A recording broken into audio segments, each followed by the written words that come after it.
Mummy ભેગું કેમ લેશે? પપ્પા ભેગા કેમ લેતા નથી? એના તે બા છે ને. ઈ તારા પપ્પાના કારણે ભાગ પડ્યા ને ત્યારે વાત થઈ જ થી 6 મહિના આપડી ભેગા રહે અને 6 મહિના મોટા ભાઈ ભેગા રહે. તારા પપ્પા આજ્ઞાકારી પુત્ર રહ્યા ને એટલે બાને અહીંયા લઈ આવ્યા. નથી આપણે બહાર જઈ શકતા, નથી ફરવા જઈ શકતા, નથી હોટલમાં જવાતું.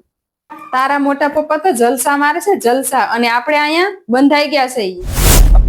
મમ્મી હું તો થની ચાલે તમને જે અલગ કરી નાખી પછી મને કોઈ તકલીફ નહીં થાય.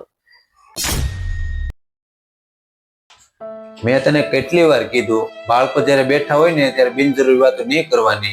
બાળકો જેવું જોવે છે એવું જ કરે છે. હું બાને આપણી સાથે એ માટે રાખું છું કે બાની સેવા કરીને હું બાળકોને બતાવવા માંગુ છું કે માતા પિતા ક્યારેય દીકરા માટે બોજ નથી હોતા. એ તો આપણી જવાબદારી હોય છે.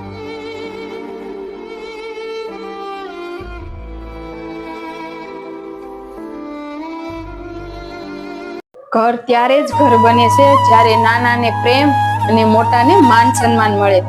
માટે પ્રેમ, સન્માન અને શીખ આપો. જય માતાજી.